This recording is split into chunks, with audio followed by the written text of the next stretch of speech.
sommes en Europe. Nous sommes en Europe. Nous sommes en Europe.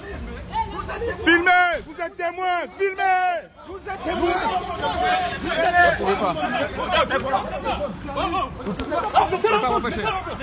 Vous pouvez pas m'empêcher.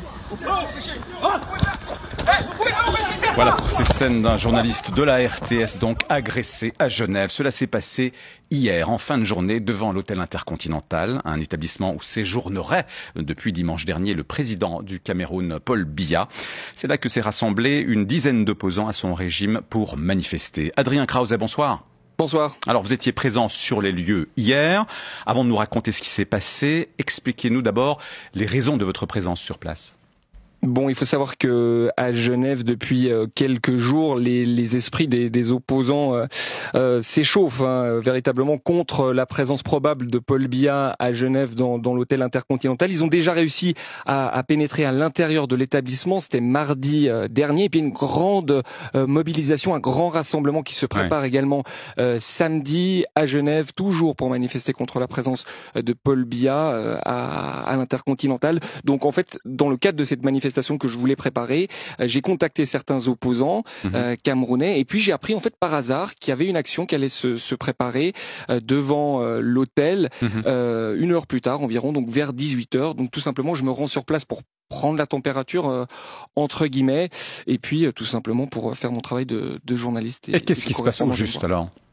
Alors je rencontre les manifestants sur place qui protestent d'abord sur le trottoir qui se trouve qui jouxte en fait l'hôtel sur la voie publique, et puis très vite il y a une dizaine d'hommes qui sortent sur le parvis de l'hôtel, qui s'approchent de nous. Alors je peux pas affirmer qu'il s'agissait véritablement du service de sécurité du président Biya, mais enfin ils étaient très probablement camerounais avec des carrures de garde du corps véritablement.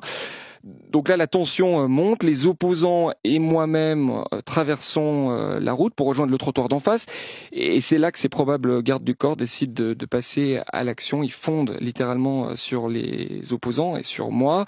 Les opposants vont clairement voir que ça va dégénérer, donc ils courent directement pour pouvoir s'échapper, ce qui est pas mon cas. Et là, un homme s'aperçoit que je suis en train de filmer la scène, il avertit les autres gardes du corps. Et c'est là qu'ils se mettent tous sur moi, donc une dizaine de personnes environ. Je suis molesté, je suis immobilisé, on s'agrippe à mes habits, on arrache mon sac qui contient la majeure partie du matériel, de mon matériel professionnel. On me fait également les poches, on me prend mon porte-monnaie, on se saisit de mon portable, et puis bon, ça va vous paraître anecdotique, mais c'est pour montrer la violence de la scène. On prend également mes lunettes de soleil et puis on les écrase au sol. Donc je me retrouve complètement dépouillé au milieu de cette rue. Et puis les gardes du corps, eux, rentrent dans l'hôtel avec l'ensemble de mes affaires. Et alors comment vous réagissez ? J'imagine d'abord vous êtes sous le choc évidemment. Comment vous avez réagi ?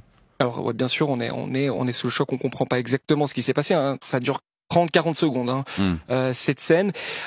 Faut savoir qu'il y avait 2 agents de police qui étaient présents sur place. Ce sont des agents de sécurité publique. C'est une police qui surveille en fait principalement les lieux dits diplomatiques. Police genevoise donc, hein. Police genevoise, effectivement. Police armée également. Donc mon premier réflexe, c'est d'aller vers eux pour leur demander pourquoi ils ne se sont pas interposés dans cette scène. Et puis ils me répondent, voilà, qu'ils étaient 2, eux étaient une dizaine, et que voilà, ils n'ont pas pu tout simplement intervenir. Donc par la suite, j'appelle ma rédaction, des renforts policiers arrivent sur place, et puis finalement un négociateur est dépêché. C'est un membre de la brigade de sécurité diplomatique, et puis c'est lui qui va pénétrer à l'intérieur de l'hôtel pour tenter de récupérer l'intégralité de mon matériel. Et alors, vous les avez récupérés, enfin vos affaires ? Oui, donc les négociations durent 2-3 heures environ, et puis finalement je récupère effectivement mon matériel au poste de police. Je récupère dans son intégralité et sans aucune destruction, à ma grande surprise. Micro, téléphone, enfin tout le matériel m'est rendu. Et rien effacé d'ailleurs, de la preuve, c'est qu'on a vu tout à l'heure ce que vous avez pu enregistrer. Tout à fait.